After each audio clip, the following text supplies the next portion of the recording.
Let's start with Russia first, because there's an important political dynamic going on with Russia that people may not have picked up on. Vladimir Putin, when he became president on New Year's Eve in 1999, inherited a basket case of a nation. Russia, the Russian Federation, was fundamentally broken. It was broken by a decade of mismanagement and corruption. Much of it facilitated or imposed on Russia by the West, that was seeking the demise of the Russian Federation as a singularity. They wanted it to be broken up into little component parts easily to manage. It's interesting. I think the Estonian prime minister or leader, some female, got up there and she was saying, "We need to break Russia up." I'm like, lady, you're about 20 years too late. That's what the West has been trying to do for a long time. It's nothing new. Get in line. But that was reality. What do you think the Chechen conflict was about? The Chechen conflict was to promote the succession, the breakaway of the Chechen Republic, in hopes that once one Muslim republic did it, then Dagestan would follow. Then you would get Bashkiristan to follow. You would get Tatarstan to follow, a big republic. And next thing you know, Russia's falling apart. And then in the Far East, people are going to say, well, we're going to have to take care of ourselves. And now the Far East Republic becomes the Far East. Siberia becomes its own thing. And you've succeeded.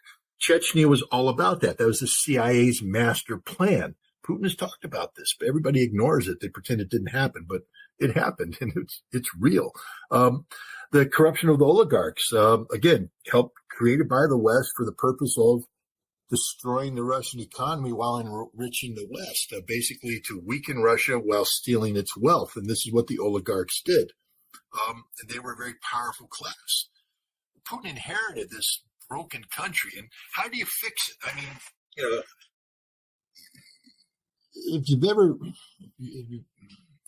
I was a firefighter for a little while, and every once in a while you show up on an accident scene, horrible accident scene where a person driving a car has done a high-speed impact on a telephone pole or a wall, and they get this compression energy, or their body is compressed in, and so you're maintaining blood pressure here while horrible things have happened to you. So you're conscious, you can talk, etc.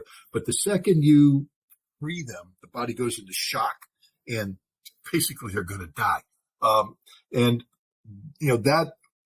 That's what Russia was. It was faking it. Now, Putin could have done the jaws of life, extracted it, and caused Russia to go in shock and die if he wanted to get rid of corruption and solve all these problems. But then the end result is he killed Russia. He needed Russia to live. And so you have to go through the painstaking process of slowly reviving things, making sure things didn't rot, allowing things to happen that you don't normally want to happen so that the whole system can live. He had to tolerate the oligarchs. He had to tolerate corruption. He had to tolerate a whole bunch of things to get Russia refocused and reprioritized. Now, he told the oligarchs early on, you can still do what you do, but you can't be involved in politics. Okay, I'm going to let you make money like you do, but you got to invest some of that back into Russia. We're going to start taxing you, and you can't be involved in politics. And there was this guy named Mikhail, I think Khodorkovsky was Luke Oil or something of that nature. And he said, "Screw you, little dude. I'm an oligarch.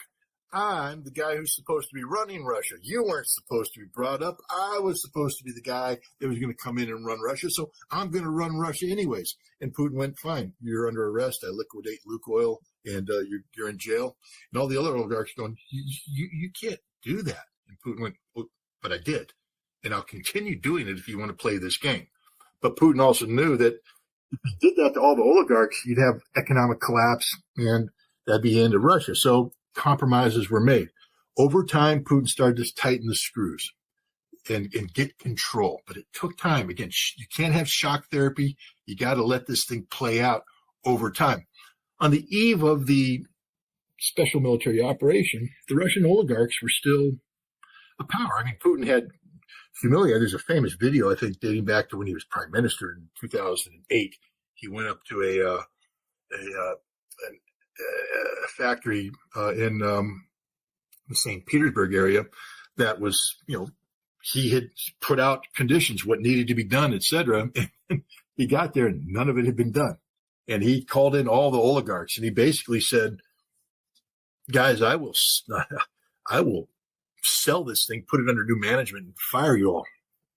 What the hell's going on here? You guys are running around like cockroaches when I came here. You haven't done anything. And he made them sign a pledge. And I remember there's one guy, can't remember, but a big time oligarch, billionaire, one of the most powerful men in the world.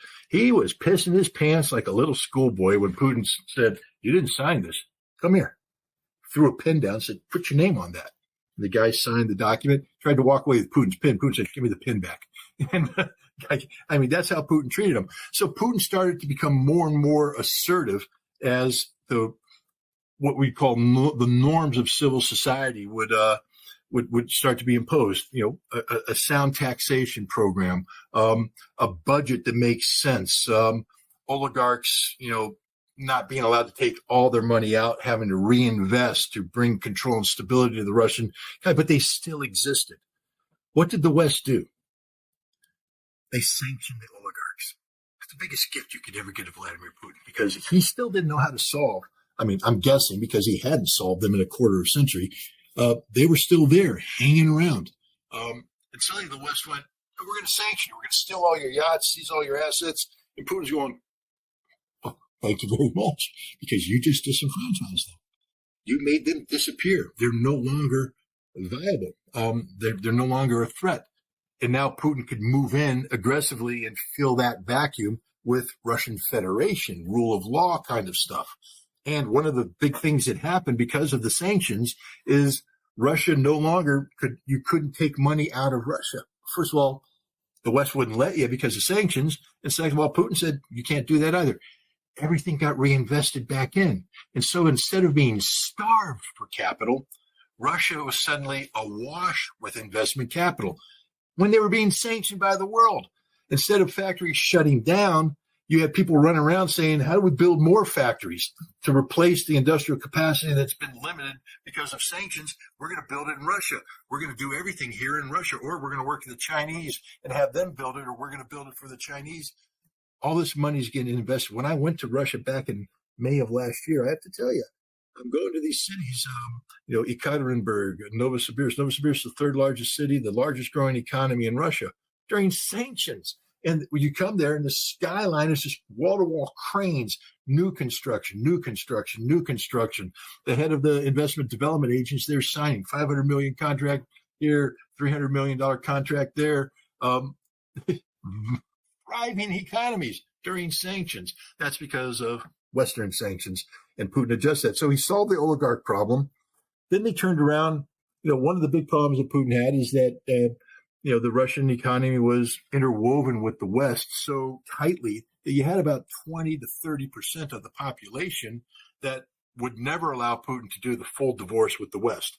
So Putin in many ways was held hostage by these people because if he did the divorce, contrary to popular belief, Russia is a democracy, and Putin used to win elections in the 52, 56, 57% kind of stuff.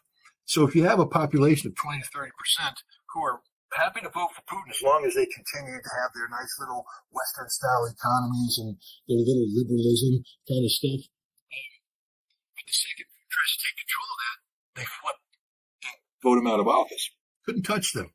What did the West do? Complete divorce with these people. Cut off financial service, drive the businesses out. That thing unraveled, and it ain't Putin's fault. And Putin's going, thank you. Now you just helped me take control of that. Because of the West's sanctioning of Russia, Putin was able to do the final surgery necessary to revive the corpse. There's no more, we have to worry about compression and shock. The whole body's back running. Putin got control of Russia. And other things happened. Corruption. Corruption was a real problem in Russia. And a lot of it, had to be, that's just the way the system worked. And again, you either adapt to it, try to slowly control it, because if you do the shock and say everything's going to halt, no more corruption, the system goes into shock and collapses. But now that Putin has been able to remove the most corrupt people and take control of maybe the most economically viable part of the economy, he can now turn his eyes to corruption. And that's the importance of this election that just happened. You see, no one challenged Putin. There wasn't somebody who was going to beat Putin. But, if that was the case, if the Russians went, God, we got Putin again, they wouldn't show up. They wouldn't participate. That's how you show that when people are saying we're not satisfied with the system. If they honestly thought that Vladimir Putin was just this dictator that pretends to be in a democracy, you'd get 40% turnout, 50% turnout at most. But he got 77% turnout. 77% turnout in a war. That's an amazing stat. And then of the 77% that turned out, 88% voted for him in a war. This showed that the Russian people were saying, okay, we believe in you. We think you're the right way. We think this is the direction we need to go. And we're giving you the mandate to finish the task. That's the important thing, the mandate to finish the task. And look what he's done. One of the most corrupt elements of Russia was its Ministry of Defense. Why? Because it's a lot of money. Look at America. We can't even pass an audit. Everybody's going, Russia's corrupt. What do you think America is, guys? Where do you think $800, $900 billion a year goes into making the American soldier and Marine the best equipped force in the world? Hell no. It goes in the pockets of politicians, the pockets of defense industry executives. It goes everywhere but where it needs to go. Russia was the same way. Peacetime military. Man, when you have a lot of money out there in a peacetime military, to give you an example, Russia has military districts that are responsible for mobilization, responsible for the military activity in their districts. But if you don't go to war and they're allocating you money for mobilization and you're going, well, we ain't going to mobilize, why don't I just take that money and buy myself a really nice house? And we'll just mark it down on paper as if we have that stuff. But no one ever checks because I just send him a little bit of money too. So the auditor gets rich, everybody gets rich, nothing gets done. But there's no war, so it doesn't matter. Until Vladimir Putin says we need to mobilize 300,000 men now. And suddenly the system went, ooh. They go to the military district depot and open up the warehouse and go, where are the uniforms that are supposed to be here? How come we have 30-year-old uniforms here? How come these weapons haven't been cleaned? Why are these weapons rusty? Where is all the stuff that's supposed to be here for these guys? And it ain't there. And now people start getting arrested. Now, in the past, again, it's hard to tackle corruption when it's systemic because everybody's getting paid off. But in wartime, and this is the other interesting thing, the other dynamic that people are missing out on, the level of patriotism amongst the Russian people, genuine patriotism. They equate this current conflict with the Second World War. This is an existential struggle for them. And they know their history, and they've applied the lessons of their history to the present. These are deeply patriotic people who support their troops, who believe their government must give those troops the means necessary to prevail on the battlefield. There is zero toleration right now amongst the Russian population for corruption. And what you're finding now that Putin's been mandated, look who's starting to get arrested.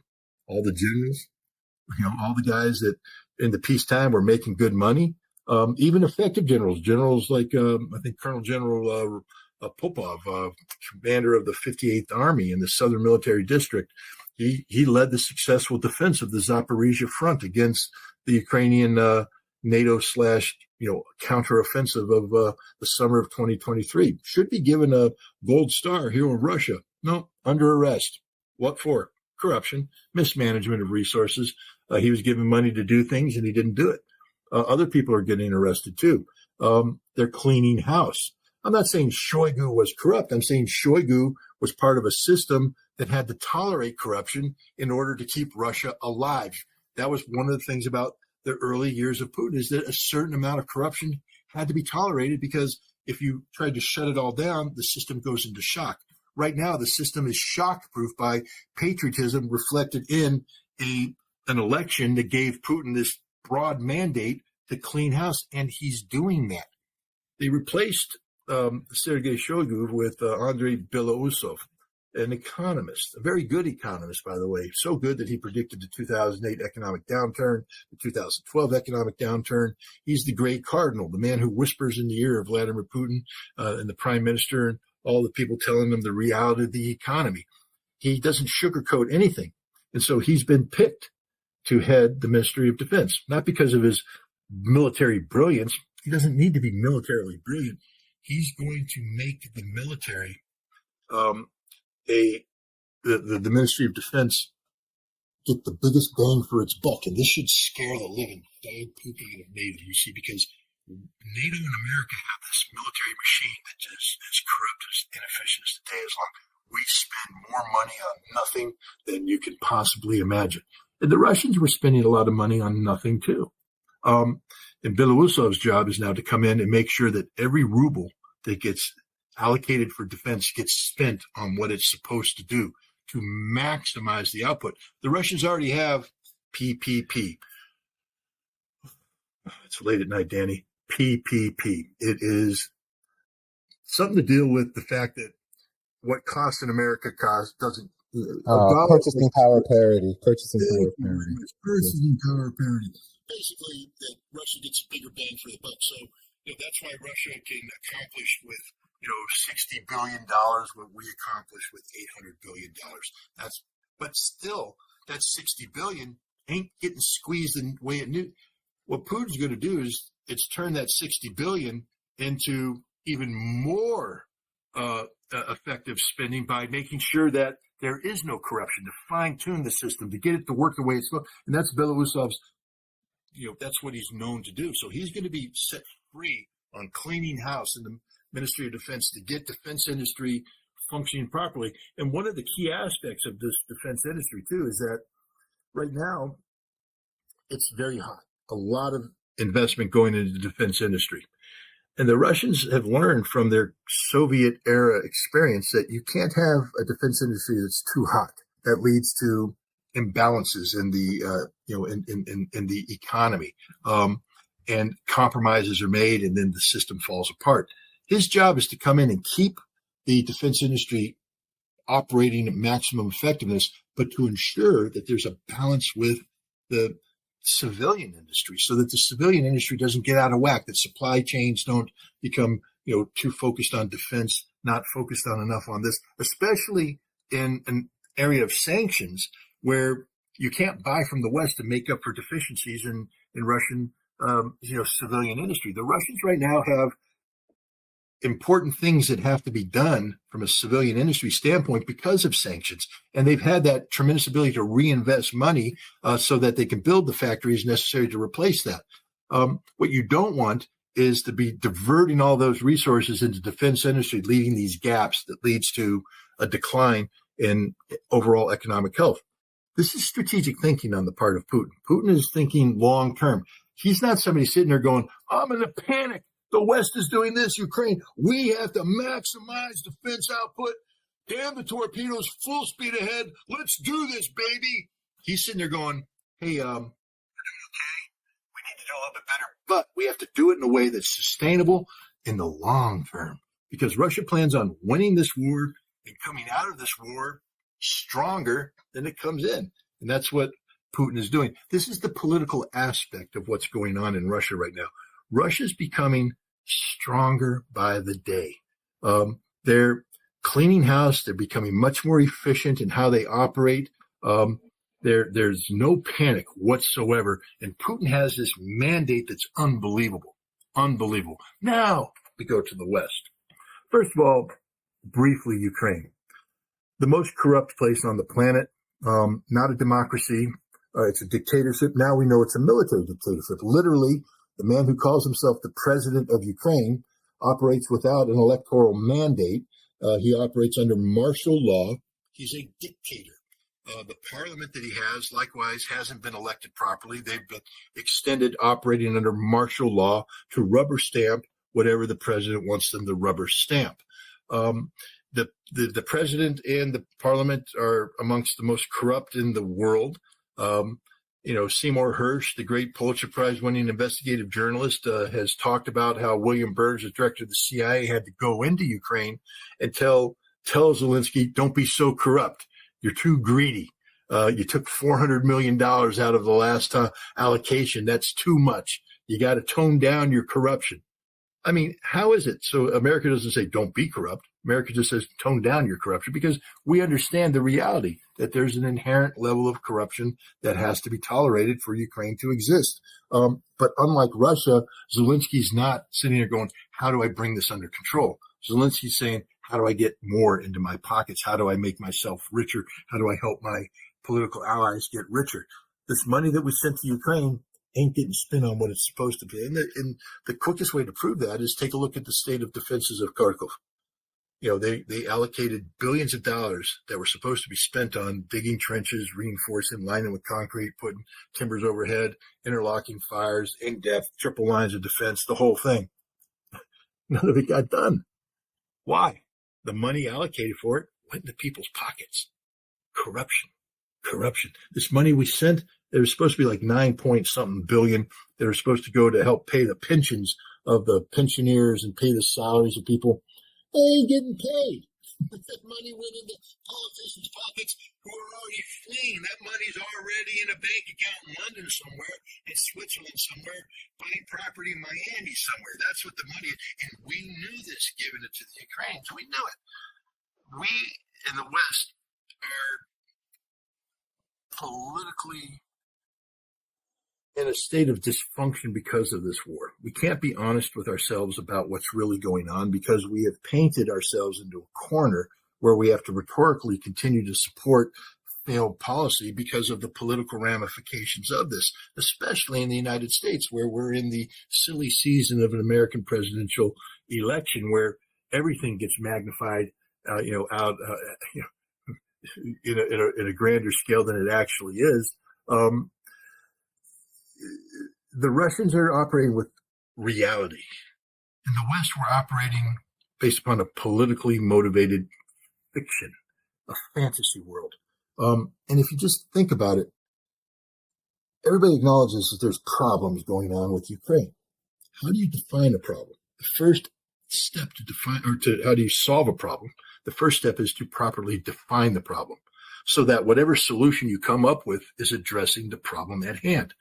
But if you can't define the problem, or you're unable or unwilling to because of politics, then the solution you're putting out there isn't solving anything, because it's solving a problem that doesn't exist. It's solving a problem set that's not related to reality. That's the West right now. Everything we're doing from a policy standpoint is solving a problem that isn't linked to reality. It's linked to politics. And that's the difference between the Western approach to politics and what the Russians have done politically. And my dog is seconding my assessment.